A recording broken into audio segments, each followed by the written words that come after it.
내가 감히 나를 속여? 이게 다 무슨 짓거리야? 내가 대체 뭘 어쨌다는 거야? 진정하고 얘기해. 아직도 모른 척해? 내 아버지가 건물 청소부인 거 내가 다 알았다고. 내가 오늘 신사동 건물에 사무실 보러 갔다가 계단을 쓸고 있는 사람이 내 아버지더라? 이렇게 수준 떨어지는 집안인 줄 알았으면 처음부터 만나지도 않았어. 내가 강북구 같은 곳에 사는 게 다 이유가 있었네. 청소부 딸 주제에 명품백은 무슨? 다 가짜지? 너 지금 무슨 소리를 하는 거야? 너 이러는 거 모욕이야. 모욕죄라고. 모욕? 사실을 말한 게 어떻게 모욕이야? 내가 얼마나 황당한 줄 알아? 내가 누군데? 사무실 구하러 간 건물에서 장인어른이 바닥 쓸고 있는 꼴을 봐야 해? 사연을 듣고 난 후 각자의 의견을 댓글로 남겨주시기 바랍니다. 사소한 댓글이라도 사연자분에게 큰 힘이 될 수 있습니다. 각색될 수 있고 사연자분의 입장에서 구성될 수 있습니다. 김유리의 가족은 몇 해째 내려오는 부자 집안이었습니다. 그녀의 할아버지는 충청도에서 상당한 재산을 보유하고 있었지만 지역 유지와 벌어진 땅 분쟁으로 인해 마을 사람들에게 억울한 소문을 떠안게 되었습니다. 땅 경계가 불분명했던 것이 문제의 시작이었습니다. 저 순철이네 집안은 대대로 욕심이 많은 집안이라니까 땅 문서를 몰래 고쳐서 남의 땅까지 자기 땅이라고 우기는 거야. 맞아. 김 씨네는 수해 때 동네 청소까지 도와줬는데 순철이네는 뭐 했다고. 우리라도 김 씨 편을 들어야지. 마을 사람들의 수군거림은 점점 심해졌고 결국 법정 싸움으로 번졌습니다. 하지만 오래된 땅 문서라 정확한 증거가 없어 양측의 합의로 종결되었습니다. 그럼에도 마을 사람들의 손가락질은 계속되었고 김유리의 가족은 더 이상 그곳에서 살 수 없었습니다. 할아버지는 분노했습니다. 이 충청도 땅은 두 번 다시 발길도 들이지 않을 거야. 전부 다 팔아버리겠어? 그는 땅을 모두 팔아 서울로 올라왔고 당시만 해도 개발되지 않은 황량한 땅을 구매했습니다. 처음에는 그 결정을 후회했습니다. 하지만 세월이 흘러 그 땅은 서울에서 가장 비싼 금싸라기 땅이 되었습니다. 할아버지는 그곳에 건물을 짓고 엄청난 부를 축적했습니다. 그 재산은 유리의 아버지에게 이어졌고 덕분에 김유리와 그녀의 동생은 압구정동에서 부유하게 자랄 수 있었습니다. 유리의 할아버지는 성격이 독특했습니다. 부자가 된 후 그는 화려한 외제차를 타고 예전에 살던 충청도 마을을 찾아갔습니다. 내가 어떻게 됐나 보러 왔다. 서울에 빌딩 하나 떡하니 세우고 왔어. 그는 그렇게 오랜 한을 풀었습니다. 유리의 가족은 그때부터 돈 걱정 없이 살게 되었고 그녀와 동생은 최고의 교육 환경에서 자랄 수 있었습니다. 어린 시절 유리는 자신의 집안이 부유하다는 사실을 당연하게 여겼습니다. 친구들에게 종종 자랑하기도 했습니다. 그녀는 고급 아파트에서 살았고 또래 아이들이 부러워하는 모든 것을 가지고 있었습니다. 좋은 학교, 비싼 사교육, 멋진 옷과 액세서리까지. 하지만 그녀는 곧 돈이 가져오는 행복에도 그림자가 있다는 것을 깨닫게 됩니다. 유리야, 너네 집 정말 부럽다. 난 학원 3개밖에 못 다니는데. 친구의 말에 유리는 미소를 지었지만 그 말 속에 숨겨진 거리감을 느꼈습니다. 부는 축복이었지만 동시에 그녀를 다른 아이들과 구분짓는 벽이 되기도 했습니다. 그녀는 점점 자신의 부유함을 드러내는 것이 때로는 독이 될 수 있다는 것을 배우게 될 것입니다. 바로 다음 이야기에서 유리는 부의 양면성을 직접 경험하게 됩니다. 그녀의 동생이 학교에서 겪게 될 어려움과 함께 유리 자신도 예상치 못한 상황에 직면하게 됩니다. 압구정동에서 유복하게 자라난 김유리는 자신의 부유함을 숨기지 않고 살았습니다.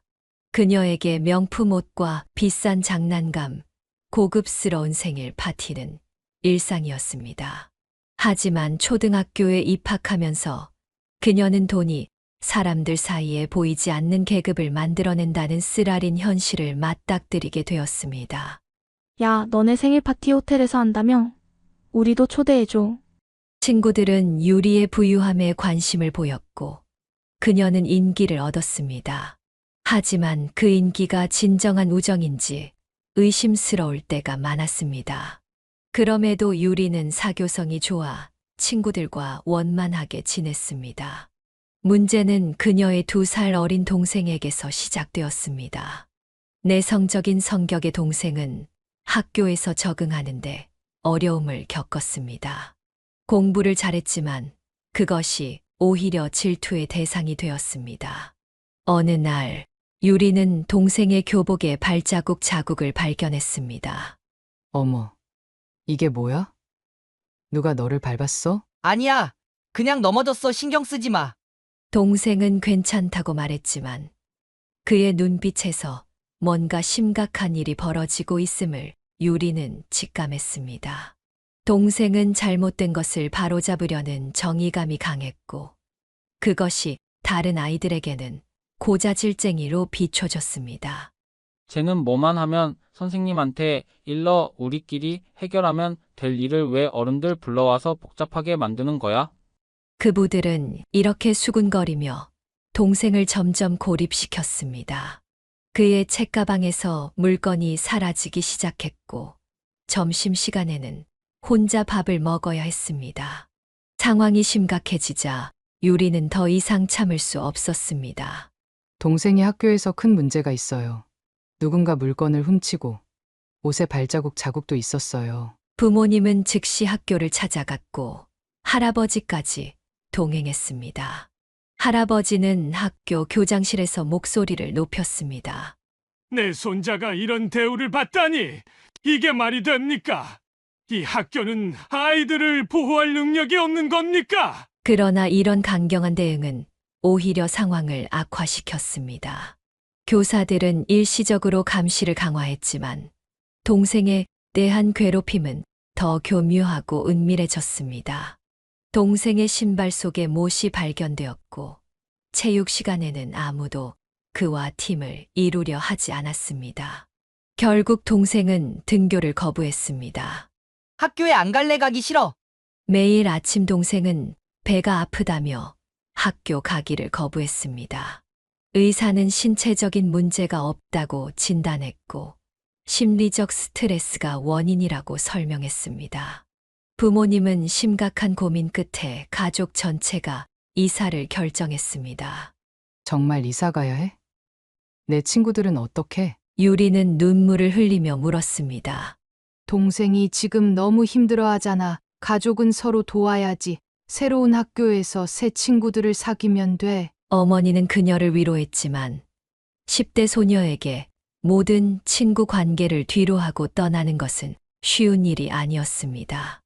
이사를 준비하는 과정에서 유리는 또 다른 충격을 받았습니다. 그녀의 친한 친구 중 한 명이 문자를 보냈습니다. 진짜 너네 집 망했다며? 그래서 강북구로 이사 간다는 거야? 유리는 황당했습니다. 그녀의 가족은 여전히 부유했고 단지 동생의 학교 문제 때문에 이사를 결정한 것이었습니다. 하지만 소문은 이미 퍼져 있었습니다. 아니야. 우리 집은 여전히 잘 살아. 그냥 동생 학교 문제 때문에. 그러나 아무도 그녀의 해명에 귀 기울이지 않았습니다. 마지막 날 유리의 송별회에 온 친구는 단 2명뿐이었습니다.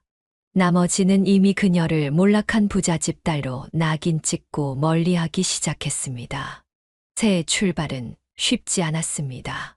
동생은 새 학교에 적응하며 조금씩 밝아졌지만 유리는 사춘기의 반항심으로 가득 찼습니다. 이 동네 진짜 별로야. 학원도 변변찮고 친구들도 너무 촌스러워. 그녀는 새 학교에서 자신을 소개할 때마다 원래 압구정동에 살았어 라고 덧붙였습니다. 그것은 그녀가 여전히 다른 계급임을 강조하는 방식이었지만 오히려 새 친구들과 거리를 만들었습니다. 부모님은 그녀의 적응을 돕기 위해 노력했습니다. 유리야, 주변 환경은 중요하지 않아. 내가 어디서 살든 넌 똑같은 사람이야. 진짜 중요한 건 내 마음가짐이야. 하지만 10대 소녀에게 이런 말은 그저 어른들의 교훈처럼 들릴 뿐이었습니다. 유리는 여전히 압구정동의 친구들에게 연락을 시도했지만 대부분 그녀를 피했습니다. 결국 모든 관계가 끊어지며 그녀는 큰 상처를 받았습니다.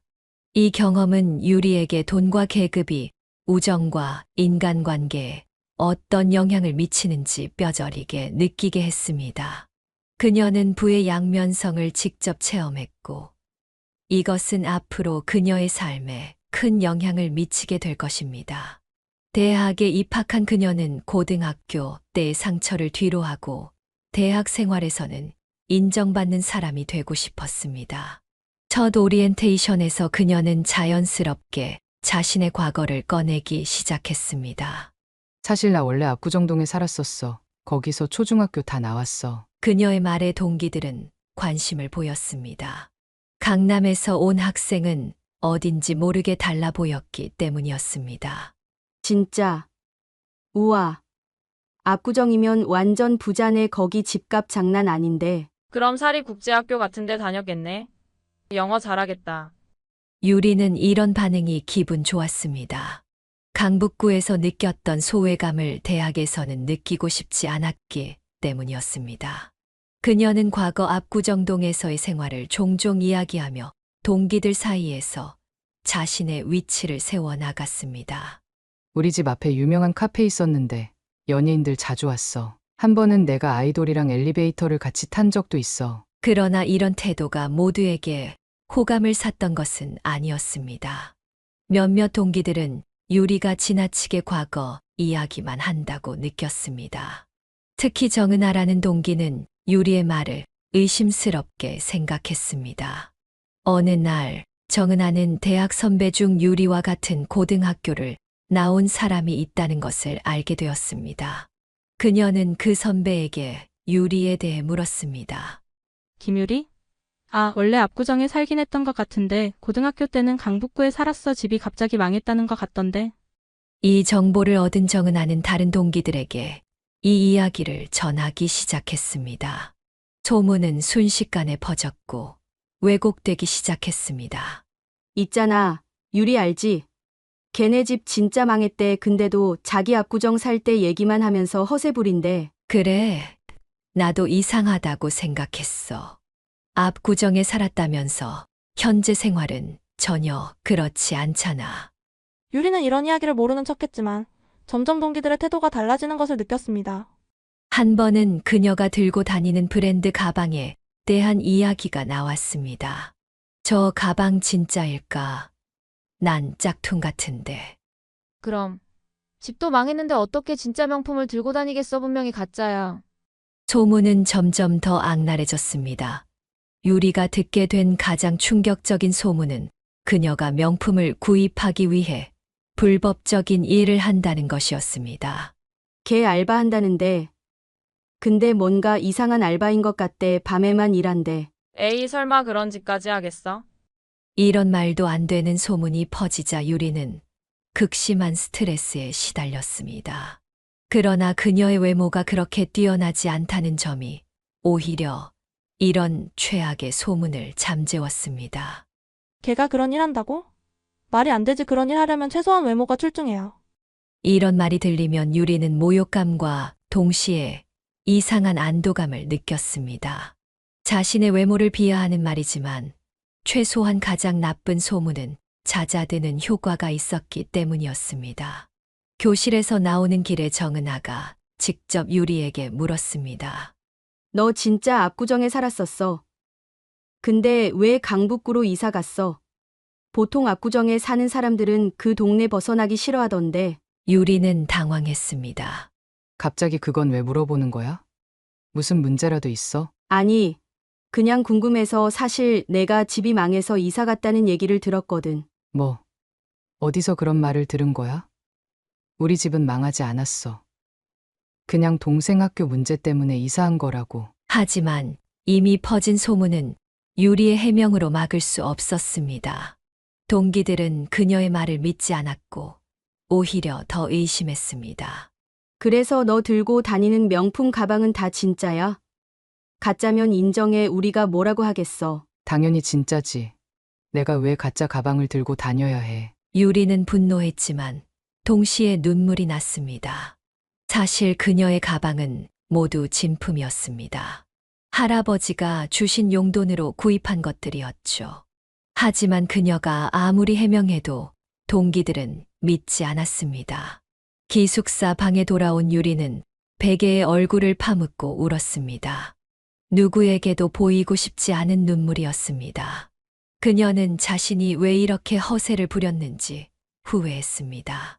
과거를 자랑하지 않고 현재의 자신으로 인정받았다면 이런 일은 없었을 텐데 말입니다. 다음 날 아침 유리는 거울을 보며 결심했습니다. 더 이상 과거 이야기는 하지 않을 거야. 내가 누구인지 보여주는 건 내 입이 아니라 내 행동이야. 이 경험은 유리에게 큰 상처였지만 동시에 중요한 교훈이 되었습니다.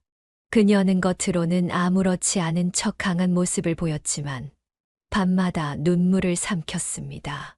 그리고 이 상처는 그녀가 앞으로 어떻게 살아갈지에 대한 방향을 결정짓는 중요한 전환점이 되었습니다. 소문과 비난으로 상처받은 김유리는 침대에 누워 천장을 바라보며 오랜 시간 생각에 잠겼습니다. 그녀의 마음속에서는 분노와 결심이 서서히 자라나고 있었습니다. 결국 그녀는 벌떡 일어나 책상 앞에 앉았습니다. 유리는 자신을 무시하는 동기들에게 확실한 한 방을 날리기로 마음먹었습니다. 바로 공부로 모두를 압도하는 것이었습니다. 그동안 그저 평범한 성적을 유지해왔던 그녀였지만 이제는 달라질 차례였습니다. 공부로 걔네들 입을 완전히 닫아버릴 거야. 학점으로 보여주겠어. 다음 날부터 유리는 도서관에서 가장 먼저 자리를 잡고 가장 늦게 나오는 학생이 되었습니다. 시험 기간이 아닌데도 그녀는 강의 노트를 꼼꼼히 정리하고 참고 문헌을 찾아 읽었습니다. 동기들은 그녀의 갑작스러운 변화에 의아해했습니다. 야, 김유리 요즘 왜 저래? 갑자기 도서관에서 살더니. 몰라, 뭔가 정신 차린 것 같기도 하고. 근데 좀 무섭다. 공부할 때 눈빛이 살기 가득해. 유리의 변화는 기숙사 룸메이트도 놀라게 했습니다. 유리야, 괜찮아? 요즘 너무 무리하는 거 아니야? 매일 새벽까지 공부하는 거 보면 건강이 걱정돼. 괜찮아. 난 그냥 내 목표를 위해 노력하는 거야. 걱정해줘서 고마워. 겉으로는 담담하게 말했지만 유리의 눈에는 강한 의지가 불타오르고 있었습니다. 그녀의 집념은 곧 결실을 맺기 시작했습니다. 첫 학기 성적이 나왔을 때 유리의 이름은 학과 상위권에 올라 있었습니다. 주말에 집에 돌아온 유리를 보고 가족들은 놀랐습니다. 그녀의 얼굴은 피곤해 보였지만 자신감으로 빛나고 있었습니다. 어머나, 우리 딸 얼굴이 좀 많이 야위었네. 학교에서 제대로 밥은 먹고 다니는 거니? 어머니는 걱정스러운 목소리로 물었습니다. 엄마, 난 괜찮아요. 그냥 좀 열심히 공부했을 뿐이에요. 성적표도 나왔는데 한번 보실래요? 유리는 자랑스럽게 성적표를 내밀었습니다. 부모님은 놀라움을 감추지 못했습니다. 이게 우리 딸 성적이라고? 전공 과목 전부 A? 대단하구나. 아버지는 기쁨에 찬 목소리로 말했습니다. 그러나 가장 놀란 사람은 할아버지였습니다. 평소 무뚝뚝하던 할아버지의 얼굴에 미소가 번졌습니다. 이것 봐라. 우리 손녀가 드디어 정신을 차렸구만. 역시 내 피를 물려받았어. 할아버지는 기쁨을 감추지 못하고 유리의 머리를 쓰다듬었습니다. 평소 대학 시절을 놀며 보낼 줄 알았던 손녀가 이렇게 열심히 공부하는 모습을 보니 자랑스러웠던 것입니다. 할아버지, 이제부터 더 열심히 할 거예요. 교수님 추천서도 받아서 졸업할 때는 좋은 회사에 취직할 거예요. 그래, 우리 손녀라면 충분히 할 수 있지. 하지만 건강도 챙기면서 해라. 내가 쓰러지면 그게 더 큰일이니. 유리는 할아버지의 말씀에 고개를 끄덕였습니다. 그러나 내심 그녀는 할아버지의 재산에 의존하지 않겠다는 결심을 굳게 했습니다. 건물이 할아버지에게서 아버지로, 그리고 언젠가 그녀에게 물려질 수도 있겠지만 그것은 확실한 것이 아니었습니다.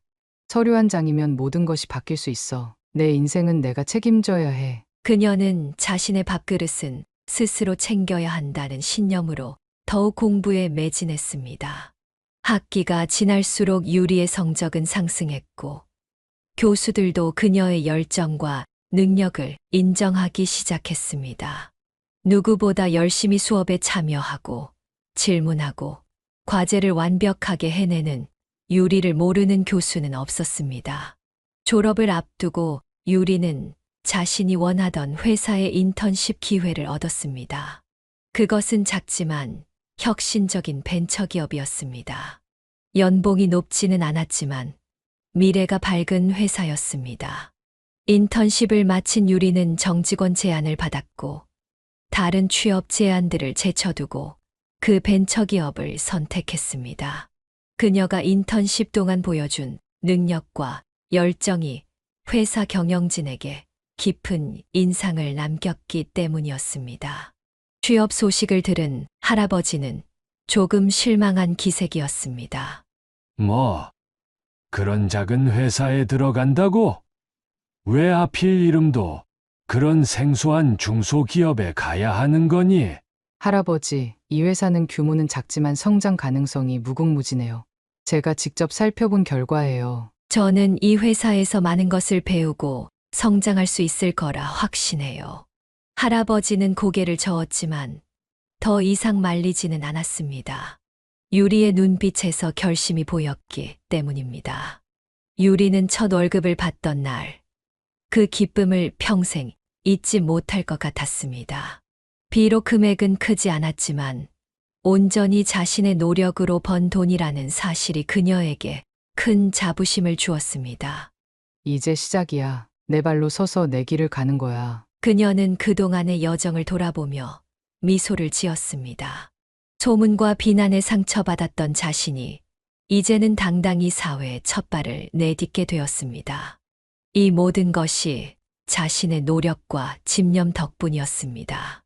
회사에서 유리는 주어진 모든 업무에 열정을 쏟았고 그 결과 빠르게 인정받기 시작했습니다. 유리가 대학 시절 동기들을 만난 건 졸업 후 2년이 지났을 때였습니다. 동창회 자리에서 예전에 그녀를 비웃던 동기들은 이제 그녀를 다른 눈으로 바라보았습니다. 유리야, 너 요즘 잘 나가나 봐. 그 벤처기업 정말 승승장구한다던데. 다행히 회사가 잘 되고 있어. 나도 나름대로 열심히 하고 있고. 유리는 담담하게 대답했지만 가슴 속으로는 작은 승리감을 느꼈습니다. 이것이 바로 그녀가 원했던 성취였습니다. 말이 아닌 실력으로 인정받는 것. 과거가 아닌 현재의 자신으로 존중받는 것. 직장 생활에 몰두하던 김유리는 시간이 흐르면서 연애에도 관심을 갖게 되었습니다. 28살 무렵 그녀는 회사 관련 세미나에서 만난 한 남자와 연애를 시작했습니다. 정준호라는 이름의 그 남자는 차분하고 지적인 매력을 가진 금융권 종사자였습니다. 유리는 그의 안정적인 성격과 배려심에 마음을 열었고 둘의 관계는 3년 동안 순조롭게 이어졌습니다. 유리야, 이번 휴가 제주도 가는 거 어때? 요즘 너무 바빠서 제대로 데이트도 못했잖아. 준호는 종종 이런 제안을 하며 유리를 챙겼습니다. 그들의 관계는 서로 존중하고 배려하는 모습이었고 주변 사람들도 잘 어울리는 커플이라고 생각했습니다. 31살이 되던 해 유리는 준호와의 결혼을 진지하게 고민하고 있었습니다. 그런데 어느 날 준호의 노트북을 빌려 사용하던 중 충격적인 사실을 알게 되었습니다. 메신저가 자동 로그인되어 있었고 그곳에는 준호와 친구들 간의 대화방이 열려 있었습니다. 근데 진짜 유리네 집 신사동에 건물 있다며? 대박이네. 근데 걔가 좀 인색한 것 같아. 내가 벌써 3년이나 만났는데 해외여행 한번 제대로 보내준 적이 없어. 내가 제안해도 항상 자기 돈은 자기가 낸다고. 그래도 장기 투자 가치는 있잖아. 결혼하면 그 건물 내 거 되는 거 아니야? 그렇긴 한데 솔직히 유리는 내 스타일은 아니거든. 결혼해서 돈 걱정은 없을 것 같은데 나중에 내가 바람 피우지 않을 자신이 없어. 화면을 읽는 유리의 손이 떨렸습니다. 잠시 눈을 감고 심호흡을 했지만 충격은 가시지 않았습니다. 자신이 사랑한다고 믿었던 사람이 그저 돈을 보고 자신을 만났다니. 3년이라는 시간이 모두 거짓이었던 것입니다. 다음 날 유리는 준호를 만나 대화방의 내용에 대해 물었습니다. 난 그냥 장난으로 한 말이야. 친구들이랑 농담하는 거였어. 그걸 왜 그렇게 심각하게 받아들이는 거야? 준호는 당황하며 변명했지만 유리의 마음은 이미 돌이킬 수 없이 무너져 내렸습니다. 장난. 3년을 만나면서 내가 그저 돈덩어리로만 보였어. 내가 원했던 건 내가 아니라 우리 집 재산이었던 거야? 유리의 목소리가 떨렸습니다. 눈물을 참으며 그녀는 단호하게 말했습니다. 우리 이제 만나지 말자. 끝이야. 준호는 그녀를 붙잡으려 했지만 유리는 뒤돌아보지 않고 떠났습니다. 그날 밤 그녀는 오랫동안 울었습니다. 자신의 판단력을 의심하게 되었고 누구도 믿을 수 없다는 생각이 들었습니다. 이별 후 유리는 자신의 일상으로 돌아가려 했지만 쉽지 않았습니다. 밥도 제대로 먹지 못했고 잠도 설쳤습니다. 회사에서도 집중력이 떨어져 실수를 자주 했습니다. 유리 씨, 괜찮아요? 요즘 많이 피곤해 보여요. 동료의 걱정에 그녀는 억지 미소를 지었습니다. 네, 괜찮아요. 그냥 좀 바빠서 그래요. 그렇게 거의 1년이 흘렀습니다. 유리는 겉으로는 일상을 유지했지만 내면은 여전히 상처로 가득했습니다. 한때 활기차고 자신감 넘치던 그녀는 이제 생기를 잃은 채 하루하루를 버티고 있었습니다. 대학교 친구 민지는 유리의 상태를 보고 걱정했습니다. 유리야, 너 언제까지 이렇게 살 거야? 벌써 헤어진 지 1년이 다 되어 가는데. 난 괜찮아. 혼자 있는 게 편해. 아니, 전혀 괜찮아 보이지 않아. 너 거울 봤어?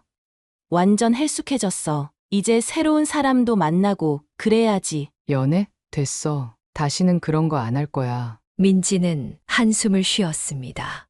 이봐, 한 남자가 나쁜 놈이었다고 세상 모든 남자가 그런 건 아니잖아. 내가 괜찮은 사람 소개시켜 줄게. 그냥 한 번만 만나봐. 됐다니까.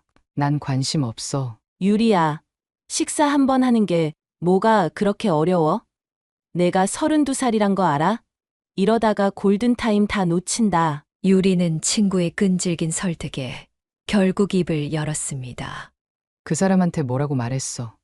우리 집 얘기는 안 했지. 당연하지. 유리는 잠시 생각에 잠겼습니다. 준호의 배신 이후로 그녀는 자신의 집안 배경을 철저히 숨겨왔습니다. 쇼핑도 절제했고 명품도 더 이상 구매하지 않았습니다. 그러면서 자신이 좋아하는 브랜드 가방들도 대부분 중고로 팔아버렸습니다. 그래, 딱 한 번만. 소개팅에서 더 이상 발전하지는 않을 거야. 그냥 밥만 먹고 끝낼 거니까 기대하지 마. 민지는 환하게 웃었습니다. 알았어. 이번 주말에 만날 수 있대. 내가 다 준비할게. 유리는 여전히 마음이 내키지 않았지만 친구를 실망시키고 싶지 않았습니다. 그렇게 그녀는 1년 만에 새로운 만남을 앞두게 되었습니다. 소개팅 전날 밤, 유리는 옷장 앞에서 오랫동안 고민했습니다. 무엇을 입어야 할지, 어떤 가방을 들어야 할지. 결국 그녀는 가장 평범한 옷과 가장 저렴한 가방을 선택했습니다. 이번에는 정말 나 자신으로만 만날 거야. 겉모습이나 배경이 아니라 진짜 나를 보고 좋아해 줄 사람이 있다면 그때 생각해 보자. 그녀는 거울 속 자신의 모습을 바라보며 작은 희망을 품었습니다. 이별의 상처를 딛고 새로운 시작을 할 수 있을까? 그녀의 마음은 여전히 두려움으로 가득했지만 한 걸음 내디딜 용기를 찾고 있었습니다. 소개팅 당일 김유리는 긴장된 마음으로 약속 장소에 도착했습니다. 카페 입구에서 민지가 알려준 특징의 남자를 찾아 둘러보는데 창가에 앉아있던 한 남자가 그녀를 향해 손을 흔들었습니다. 그가 바로 오늘의 소개팅 상대 박지훈이었습니다. 김유리 씨죠? 반갑습니다. 저는 박지훈이라고 합니다. 지훈은 자리에서 일어나 정중하게 인사했습니다. 유리는 그의 첫인상에 적잖이 놀랐습니다. 훤칠한 키에 깔끔한 옷차림, 그리고 자신감 있는 미소가 인상적이었습니다. 네, 안녕하세요. 기다리셨죠? 아니요. 방금 왔어요. 자리에 앉으시죠. 자리에 앉아 대화를 나누면서 유리는 지훈에 대해 조금씩 알아갔습니다. 그는 마케팅 회사를 운영하면서 최근에는 암호화폐 투자로 상당한 수익을 올렸다고 했습니다. 요즘은 주로 무슨 일을 하세요? 유리가 물었습니다. 제 본업은 온라인 마케팅 분야예요. 작은 회사를 운영하고 있죠. 그런데 2년 전에 암호화폐에 투자했는데 운이 좋게도 꽤 성공했어요. 그래서 지금은 두 가지를 병행하고 있습니다. 와, 대단하네요. 암호화폐는 위험하다고 들었는데 용기가 있으신 것 같아요. 운이 좋았을 뿐이에요. 주변에 망한 사람들도 많거든요. 저는 원금 이상은 투자하지 않는다는 원칙이 있어서 다행히 큰 위험 없이 수익을 봤습니다. 대화가 이어지면서 지훈은 자신이 삼성동에 살고 있다는 것과 미국에서 MBA를 마쳤다는 이야기도 했습니다. 유리는 점점 이 남자에게 호감을 느끼기 시작했습니다. 단순히 외모나 조건 때문만은 아니었습니다. 그의 이야기 방식이 진솔하고 겸손해 보였기 때문이었습니다. 첫 만남 이후 둘은 자연스럽게 두 번째, 세 번째 데이트를 이어갔습니다. 영화도 보고 함께 식사도 하고 한강공원을 산책하기도 했습니다. 지훈은 데이트 비용을 계산할 때마다 유리에게 물었습니다. 이번에는 제가 계산할게요. 어떠세요? 아니에요. 우리 같이 내요. 제가 내 몫은 제가 낼게요. 정말요? 보통 여자분들은 남자가 다 내는 걸 좋아하던데. 저는 그런 거 불편해요. 서로 평등하게 부담하는 게 더 편하거든요. 지훈은 유리의 태도에 오히려 호감을 표했습니다. 솔직히 말하면 저도 그런 방식이 좋아요. 요즘 시대의 데이트 비용을 남자가 다 부담해야 한다는 건 좀 구시대적인 것 같아서요.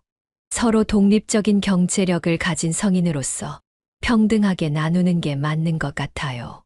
이 대화 이후 둘은 본격적으로 연애를 시작했습니다. 유리는 오랜만에 마음을 열었고 이전 연애에서 받았던 상처도 조금씩 치유되는 느낌이었습니다. 특히 지훈이 데이트 비용을 정확히 55로 나누자는 제안은 그녀에게 안정감을 주었습니다.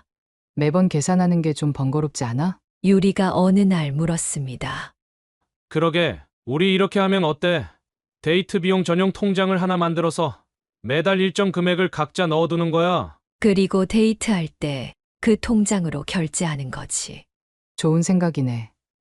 그럼 미리리 계산할 필요도 없고 훨씬 깔끔하겠다. 그렇게 둘은 데이트 통장을 만들었고 매달 같은 금액을 입금하여 사용했습니다. 유리는 이 시스템이 마음에 들었습니다. 돈 문제로 다툴 일도 없고 서로 부담스럽지 않은 관계를 유지할 수 있었기 때문이었습니다. 그러나 민지를 비롯한 유리의 친구들은 이 방식을 좀 이상하게 생각했습니다. 데이트 통장이라고? 이건 뭐 사업 동업자도 아니고 좀 딱딱하지 않아? 민지는 카페에서 유리를 만났을 때 의아해했습니다. 나는 오히려 편해. 누가 얼마나 냈는지 따질 필요도 없고 모든 게 투명하잖아. 그래도 연애인데 좀 더 자연스러워야 하지 않을까? 그리고 그 통장은 누구 이름으로 만든 거야? 남자친구 이름으로 했어. 왜? 그럼 결국 그 사람이 연말 정산 때 모든 혜택을 받는 거 아니야? 카드 사용액이 다 그 사람 이름으로 되어 있을 텐데. 유리는 그 생각을 미처 못했다는 듯 잠시 눈을 크게 떴습니다. 하지만 곧 어깨를 으쓱했습니다. 그래도 상관없어. 어차피 우리는 정확히 반반 내는 거니까 그 정도 혜택은 별로 중요하지 않아. 너 정말 변했다. 예전에는 이런 세세한 것까지 다 따졌잖아. 사람이 달라지기도 하는 거지. 난 이 방식이 편해. 무엇보다 지훈이가 돈 때문에 날 만난다는 생각이 들지 않아서 좋아. 유리는 이전 남자친구에게 받았던 상처를 생각하며 말했습니다. 준호와 달리 지훈은 그녀의 재산에 관심을 보이지 않았고, 오히려 자신의 경제적 능력을 과시하지 않으려 노력하는 것 같았습니다. 연애 6개월 차, 둘의 관계는 더욱 깊어졌습니다. 서로의 취향과 생활 패턴에 익숙해졌고, 작은 다툼이 있어도 금방 화해하는 건강한 관계로 보였습니다. 유리는 오랜만에 안정감을 느꼈습니다. 유리야, 혹시 지훈 씨랑 결혼까지 생각하고 있어? 어느 날 어머니가 물었습니다. 아직 그런 얘기는 안 했어요. 하지만 나쁘지 않을 것 같아요. 그래. 엄마는 내가 행복해 보여서 좋구나. 근데 그 사람에게 우리 집 이야기는 했니? 아니요. 아직은 말 안 했어요. 굳이 말할 필요는 없을 것 같아서요. 어머니는 잠시 걱정스러운 표정을 지었습니다. 언젠가는 말해야 하지 않을까? 결혼을 생각한다면 서로에 대해 솔직해야 하지 않겠니? 나중에요. 지금은 그냥 우리 관계 자체를 즐기고 싶어요. 유리는 지훈에게 신사동 건물 이야기를 하지 않았습니다. 아직은 그가 자신의 배경이 아닌 자신 자체를 좋아하는지 확인하고 싶었기 때문이었습니다. 그리고 지금까지 그는 그녀의 기대를 충족시키고 있었습니다. 연애를 시작한 지 1년이 지나면서 김유리와 박지훈의 관계는 한층 더 깊어졌습니다. 서로의 취향과 생활 패턴에 익숙해졌고, 함께하는 시간이 늘어나면서 자연스럽게 미래에 대한 이야기도 나누게 되었습니다. 어느 가을 저녁 한강이 내려다 보이는 레스토랑에서 식사를 하던 중 지훈이 조심스럽게 입을 열었습니다. 유리야, 우리 만난 지도 벌써 1년이 넘었네. 앞으로 우리 어떻게 될지 한번 생각해 본 적 있어? 유리는 와인잔을 손가락으로 돌리며 잠시 생각에 잠겼습니다. 그녀도 이미 생각해 본 주제였습니다. 생각해 본 적 있어. 우리 나이도 있고, 이제 진지하게 미래를 고민할 때가 된 것 같기도 하고. 지훈의 눈이 반짝였습니다. 그래, 나도 그렇게 생각해. 솔직히 말하면 난 너랑 결혼하고 싶어. 어떻게 생각해? 갑작스러운 고백에 유리는 살짝 당황했지만 마음 한구석에서는 기대하고 있던 말이기도 했습니다. 나도 너랑 함께하는 미래를 생각해봤어. 하지만 결혼은 정말 큰 결정이잖아. 서두르지 말고 천천히 알아가면서 결정하는 게 어떨까? 물론이지. 나도 너무 서두르고 싶진 않아. 그냥 우리 둘 다 같은 방향을 바라보고 있다는 걸 확인하고 싶었을 뿐이야. 대화는 자연스럽게 결혼 후의 생활로 이어졌습니다.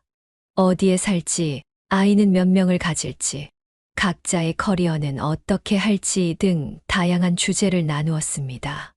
며칠 후 지훈의 아파트에서 영화를 보던 중 그는 갑자기 현실적인 문제를 꺼냈습니다. 그런데 결혼하려면 신혼집도 마련해야 하고 결혼식 비용도 들고 우리 둘이 어떻게 준비하면 좋을까? 유리는 차분하게 대답했습니다. 우리 둘 다 어느 정도 모아둔 돈이 있으니까 반반 부담하면 될 것 같아. 신혼집은 적당한 아파트로 시작하고 나중에 여유가 생기면 더 좋은 곳으로 옮기는 건 어때? 지훈은 조금 망설이다가 말을 이었습니다. 사실 내가 요즘 암호화폐 시장이 좀 불안정해서 투자금 일부를 빼놓은 상태야. 그래도 괜찮은 액수는 있어서 결혼 자금으로 쓸 수 있을 거야. 그럼 다행이네. 나도 꾸준히 모아온 돈이 있으니까 걱정 마. 침묵이 흐르다가 지훈이 갑자기 예상치 못한 질문을 던졌습니다. 근데 혹시 내 부모님은 사위에게 어느 정도까지 지원해 주실 수 있을까? 내가 궁금해서 그러는데 보통 여자 부모님들은 결혼할 때 딸에게 뭔가 해주시잖아. 유리는 이 질문에 순간 굳어졌습니다. 지훈이 갑자기 이런 질문을 하리라고는 예상하지 못했습니다. 글쎄, 그건 잘 모르겠어. 우리 부모님이랑 그런 이야기를 해본 적이 없어서. 아, 그래? 부모님 직업이 뭐셨더라? 내가 기억을 못하겠네. 우리 아버지는 회사원이셨어. 지금은 퇴직하셨고. 지훈은 잠시 생각에 잠기더니 좀 더 직접적인 질문을 던졌습니다. 혹시 사위에게 외제차 한 대 정도는 선물해 주실 수 있는 형편이신지 궁금해서. 요즘 결혼하면 장인어른이 사위에게 차 한 대 선물하는 경우도 많다던데. 유리는 숨이 막혔습니다. 이 질문은 단순한 호기심이 아니라고 느꼈습니다. 신사동에 건물이 있는 부유한 집안이었지만 유리는 그동안 이 사실을 지훈에게 말하지 않았습니다. 그리고 지금 그가 묻는 것은 유리에게 불편함을 주었습니다. 외제차. 갑자기 그런 질문을 하는 이유가 뭐야? 아니, 그냥 궁금해서. 내가 코인으로 돈을 좀 벌긴 했지만 아직 외제차를 살 만큼은 아니라서. 결혼하면 멋진 차로 신혼여행도 가고 그러면 좋을 것 같아서. 유리는 지훈의 말에 점점 불편함을 느꼈습니다. 그가 코인으로 번 돈이 언제 휘발될지 모르는 상황에서 예비 신랑에게 외제차를 사주라는 것이 이해되지 않았습니다. 지훈아, 결혼은 두 사람이 함께 미래를 만들어가는 거지. 서로에게 뭘 해줄 수 있는지 따지는 게 아니라고 생각해. 그리고 우리가 아직 정식으로 약혼한 것도 아니고. 유리의 표정이 굳어지는 것을 느낀 지훈은 급히 상황을 수습하려 했습니다. 아, 미안해. 내가 농담처럼 던진 건데 진지하게 들렸나 보네. 당연히 그런 걸 바라고 한 말은 아니야. 그냥 가볍게 한 얘기야. 그는 웃으며 말했지만 유리는 그의 웃음 뒤에 숨겨진 진심이 무엇인지 의심스러웠습니다. 이 대화 이후 그녀는 지훈에 대한 새로운 의구심을 느끼게 되었습니다. 괜찮아. 그냥 나도 갑자기 그런 질문이 나와서 좀 당황했을 뿐이야. 그날 밤 집으로 돌아온 유리는 오랫동안 생각에 잠겼습니다. 지훈이 정말 그녀 자신을 사랑하는 것인지 아니면 그녀가 가진 것을 원하는 것인지 혼란스러웠습니다. 그러나 직감은 그녀에게 주의하라고 경고하고 있었습니다. 그녀는 건물에 대한 이야기를 계속해서 비밀로 하는 것이 좋겠다고 결심했습니다. 적어도 지훈의 진심을 완전히 확신할 때까지는 말입니다. 그녀는 창밖을 바라보며 한숨을 내쉬었습니다. 결혼이라는 행복한 이야기가 시작되는 듯 했으나 어쩐지 마음 한구석에는 불안감이 자리 잡기 시작했습니다. 지훈과의 관계에 미묘한 불안감을 느끼기 시작한 시점에서 김유리의 아버지 생신이 다가왔습니다. 유리는 매년 가족끼리만 조용히 축하하던 행사였기에 크게 신경 쓰지 않고 있었습니다. 어느 날 저녁 지훈이 갑자기 전화를 걸어왔습니다. 유리야, 아버지 생신이 다음 주라면서? 민지한테 우연히 들었어. 유리는 놀랐습니다. 민지에게 그런 이야기를 한 적이 없었기 때문입니다. 응. 맞아. 근데 어떻게 알았어? 저번에 내 엄마랑 통화할 때 우연히 들었다고 하더라고. 그래서 말인데 나도 같이 가도 될까? 이제 우리가 꽤 오래 만났으니 인사드릴 때가 됐다고 생각해서. 유리는 망설였습니다. 지훈이 아버지를 만나면 혹시 신사동 건물 이야기가 나올까 걱정되었습니다. 글쎄, 우리 집은 생신을 그냥 조용히 보내는 편이라. 아, 그럼 내가 방해가 되겠네. 괜찮아. 이해해. 지훈의 목소리에서 실망감이 느껴졌습니다. 유리는 갑자기 죄책감이 들었습니다. 아니야. 그런 뜻이 아니었어. 같이 가자. 부모님도 만나보고 싶어 하실 거야. 정말 고마워. 내가 선물도 준비할게. 장인어른께 뭐가 좋을까? 유리는 지훈이 너무 열의를 보이는 것 같아 불안했지만 이미 말을 꺼낸 이상 거절할 수 없었습니다. 생신 당일 지훈은 정장을 차려입고 고급 양주를 들고 나타났습니다. 그는 유리의 부모님께 정중하게 인사를 드렸고 특히 아버지와는 금방 대화가 통했습니다. 아버님, 제가 요즘 암호화폐 시장에 관심이 많은데 혹시 추천해 주실 만한 종목이 있을까요? 나는 그런 신식 투자는 잘 모르네. 안정적인 부동산이나 주식이 더 믿음직하다고 생각하는 편이야. 역시 경험에서 우러나오는 지혜는 다르네요. 저도 좀 더 안정적인 투자를 고민해 봐야겠습니다. 다행히 식사 내내 건물 이야기는 나오지 않았습니다. 아버지는 자신의 과거 회사 생활에 대해 이야기했고, 지우는 열심히 경청하는 모습을 보였습니다. 유리는 안도의 한숨을 내쉬었습니다. 식사를 마치고 돌아오는 길에 지훈이 말했습니다. 장인어른 정말 멋있으시다. 경험도 많으시고 지혜로우신 것 같아. 그래? 다행이다. 아버지도 마음에 들어 하신 것 같아. 그런데 말이야. 다음 달이면 우리 어머니 생신이신데 유리도 같이 왔으면 해. 어머니도 한번 뵙고 싶어 하셔. 유리는 잠시 망설였지만 자신도 지훈의 가족을 만나볼 필요가 있다고 생각했습니다. 그래, 좋아. 나도 어머님 뵙고 싶어. 어떤 선물이 좋을까? 어머니는 명품 좋아하시는데 향수 같은 게 어떨까? 유리는 지훈의 조언을 따라 유명 브랜드의 향수를 구입했습니다. 비싼 가격이었지만 첫인상이 중요하다고 생각했습니다. 지훈의 어머니 생신날, 그들은 강남의 고급 레스토랑에 도착했습니다. 지훈의 가족들과 친척들이 모여 있었고 분위기는 생각보다 형식적이었습니다. 어머니, 이쪽이 제가 말씀드렸던 김유리입니다. 아, 네, 만나서 반갑습니다. 지훈의 어머니는 유리를 위아래로 훑어보았습니다. 그녀의 시선이 불편했지만 유리는 미소를 유지했습니다. 어머님, 생신 축하드립니다. 작은 선물이지만 받아주세요. 유리는 정성스럽게 포장한 향수를 건넸습니다.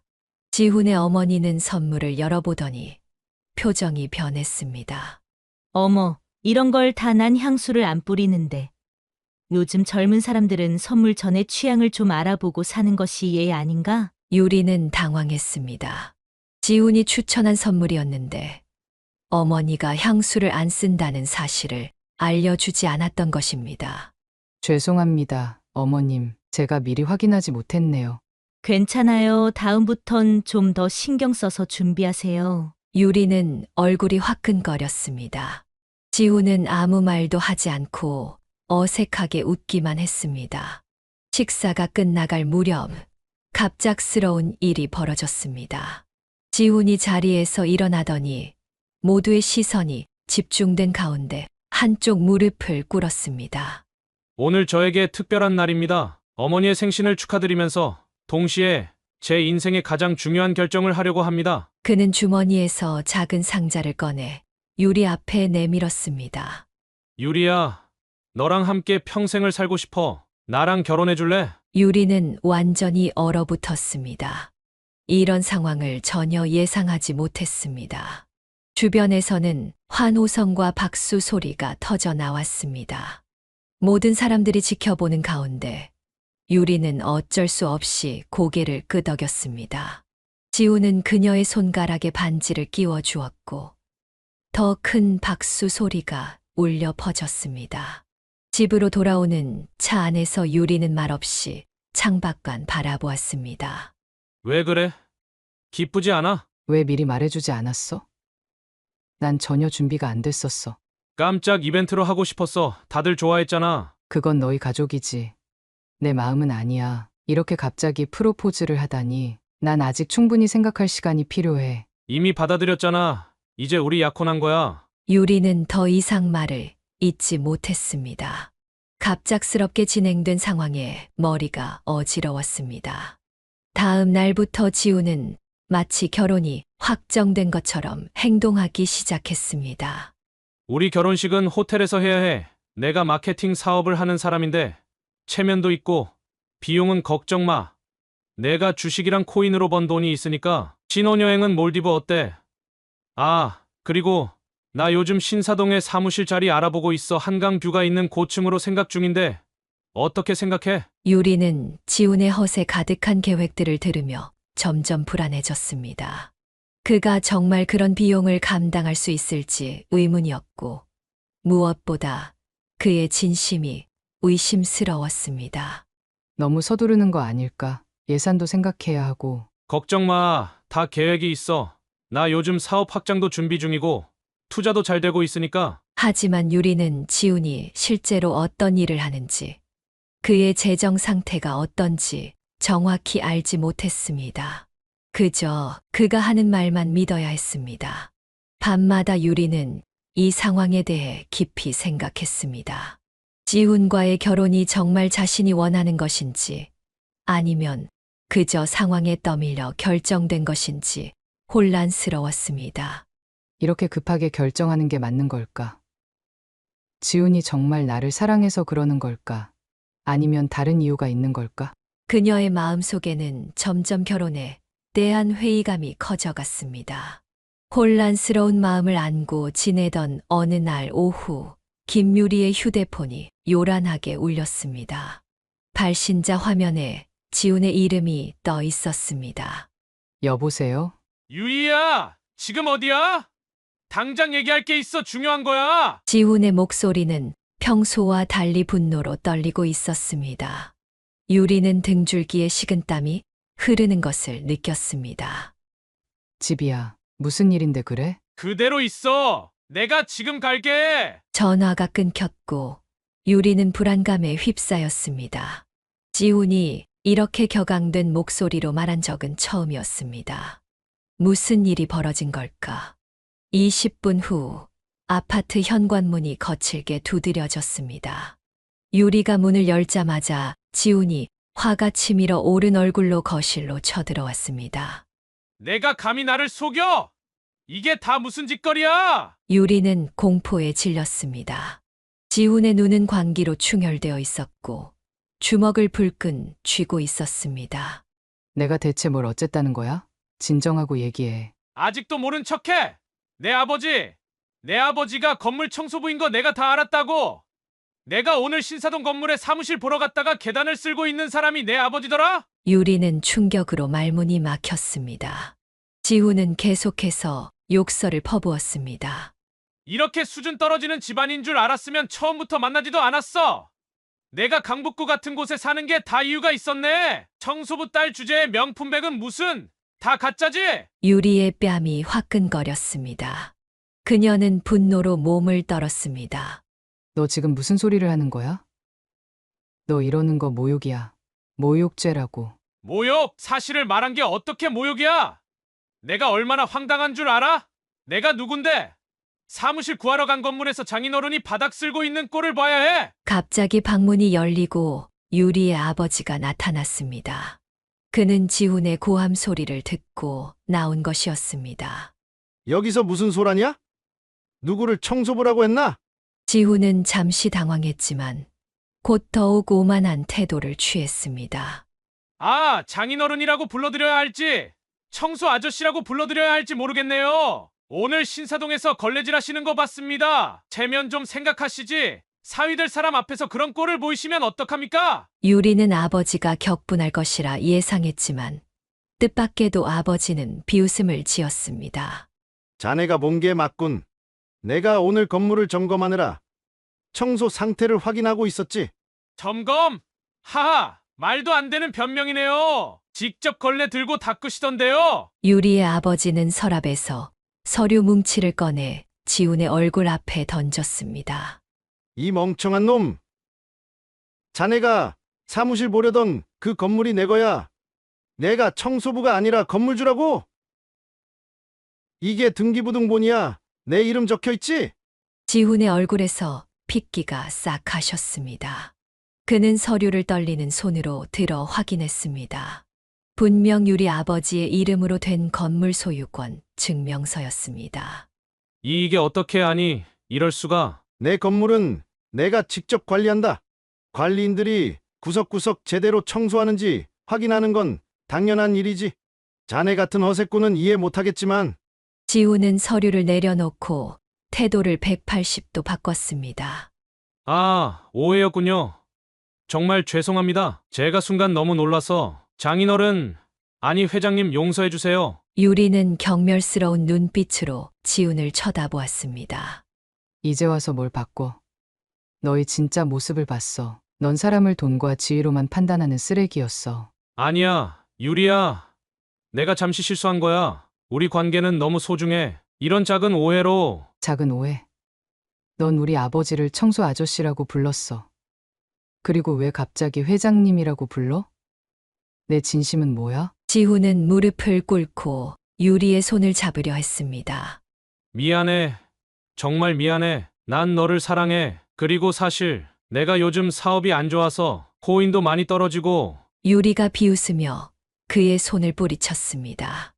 알고 있어. 내가 SNS에 가짜 뉴스 퍼뜨려서 클릭 수익 올리는 일 한다는 것도, 코인으로 망해서 빚더미에 앉았다는 것도. 지훈의 얼굴이 창백해졌습니다. 그의 모든 비밀이 드러난 것입니다. 어떻게 알았어? 다 조사했어. 내가 외제차 타고 다니는 것도 렌트카였지. 삼성동 아파트도 친구 거 빌린 거고. 사기꾼은 오히려 너라고. 지훈은 완전히 패닉에 빠졌습니다. 그는 갑자기 울부짖기 시작했습니다. 제발, 날 버리지 마. 내가 다 잘못했어. 난 그냥 내가 부자인 줄 모르고 나도 성공하고 싶었어. 이제 다 솔직하게 말할게. 제발 한 번만 용서해줘. 유리의 아버지가 차갑게 말했습니다. 우리 집 대문 밖으로 나가주시지. 다시는 내 딸 앞에 나타나지 마라. 안 그러면 경찰에 신고할 거니까. 그렇게 알고? 지훈은 마지막으로 애원하는 눈빛을 보냈지만 유리와 아버지의 단호한 태도 앞에서 더 이상 할 말이 없었습니다. 그는 자존심까지 내던지고 바닥을 기다시피 현관을 향해 기어갔습니다. 제발 기회를. 나 유리 없이 못 살아. 유리는 지훈의 애처로운 모습에도 냉정함을 유지했습니다. 문이 닫히자 그녀는 깊은 한숨을 내쉬었습니다. 아버지, 죄송해요. 이런 사람을 데려와서. 아버지는 딸의 어깨를 토닥였습니다. 괜찮다. 결혼 전에 그 사람의 본 모습을 알게 되어 다행이야. 이런 인간과 평생을 살았다고 생각해봐. 유리는 고개를 끄덕였습니다. 비록 마음은 아팠지만 지훈의 가면이 벗겨진 지금 그녀는 오히려 해방감을 느꼈습니다. 가짜 사랑보다는 차라리 혼자인 게 낫다고 생각했습니다. 지훈과의 파혼 이후 김유리는 그와 관련된 모든 것을 정리했습니다. 휴대폰에서 지훈의 번호를 차단하고 SNS 친구 목록에서도 삭제했습니다. 데이트 통장도 해지했고 그가 선물했던 물건들은 모두 박스에 담아 창고에 처박아 두었습니다. 그녀는 철저하게 지훈을 자신의 생활에서 지워나갔습니다. 하지만 지훈은 그렇게 쉽게 포기하지 않았습니다. 파혼 사흘 후 유리가 회사에서 퇴근하는데 지훈이 회사 앞에서 기다리고 있었습니다. 유리야, 제발 내 말 좀 들어봐. 내가 정말 큰 실수를 했어. 정말 미안해. 지훈은 꽃다발을 들고 유리 앞에 무릎을 꿇었습니다. 주변 동료들이 쳐다보기 시작했고 유리는 당혹스러웠습니다. 여기서 이러지 마. 우리 끝났다고 했잖아. 더 이상 볼 일 없어. 내가 진심으로 반성하고 있어. 내 가치를 몰라봐서 죄송해. 한 번만 용서해줘. 내가 평생 너한테 잘할게. 유리는 그를 무시하고 지나치려 했지만 지훈은 계속 따라오며 사정했습니다. 결국 회사 경비원이 출동해 지훈을 제지했고 유리는 택시를 타고 달아났습니다. 이튿날은 더 심각했습니다. 지훈이 신사동 건물까지 찾아가 유리의 아버지를 만나려 했던 것입니다. 경비원들의 제지에도 불구하고 강제로 들어가려 했고 결국 유리의 아버지와 마주치게 되었습니다.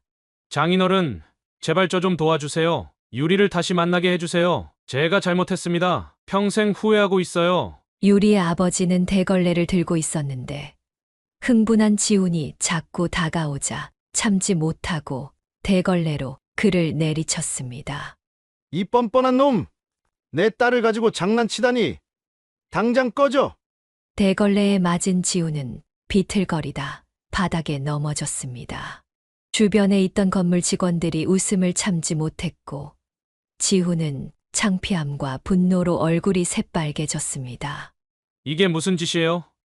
저 폭행하셨어요? 해볼 테면 해봐. 내 건물에 불법 침입한 건 자네야. CCTV 다 있으니까. 결국 지훈은 꼬리를 내리고 건물을 빠져나갔습니다. 하지만 그것으로 끝이 아니었습니다. 그는 밤마다 유리의 집 앞에서 기다리거나 전화번호를 바꿔가며 계속 연락을 시도했습니다. 이건 스토킹이에요. 경찰에 신고할 거예요. 유리가 마지막으로 경고했을 때 지우는 더 이상 저항하지 않았습니다. 알았어. 난 널 정말 사랑했어. 하지만 내가 그렇게 생각한다면 이제 포기할게. 결국 유리는 경찰에 스토킹 신고를 했고 지우는 경고를 받았습니다.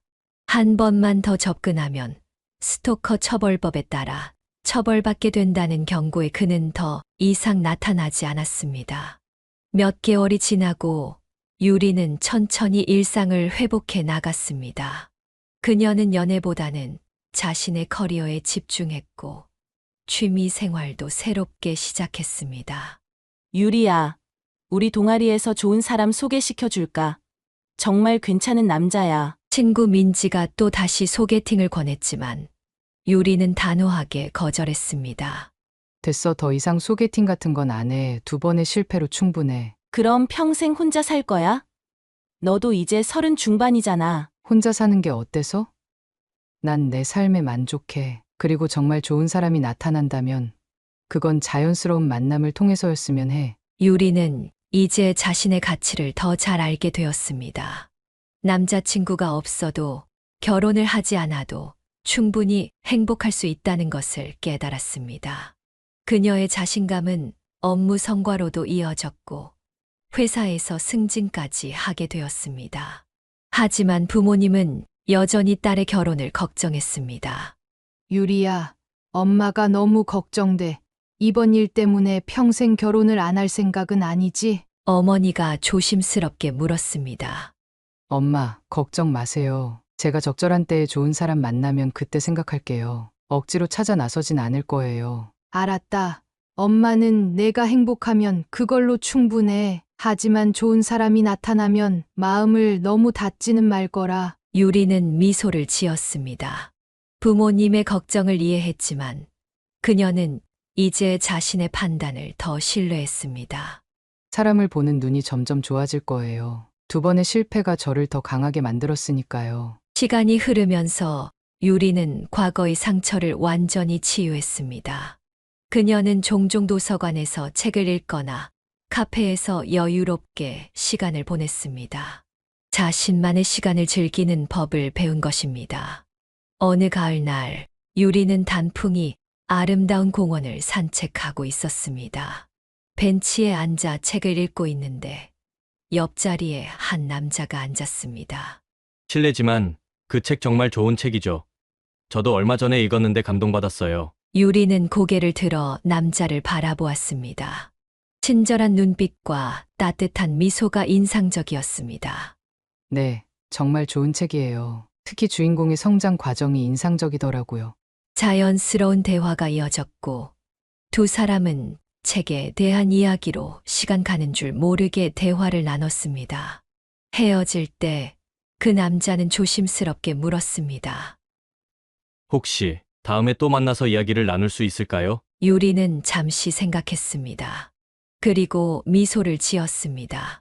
그래요. 좋아요. 그녀는 이번에는 서두르지 않기로 했습니다. 천천히 자연스럽게 알아가면서 신중하게 판단할 것입니다.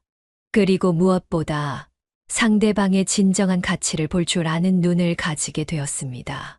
유리의 새로운 시작은 그렇게 조용히 그러나 희망차게 시작되었습니다. 사연을 듣고 댓글을 남겨주시기 바랍니다. 사소한 의견일지라도 사연자분에게는 큰 힘이 됩니다. 노골적인 악성 댓글은 사연자분에게 상처가 될 수 있으니 삼가주시기 바랍니다.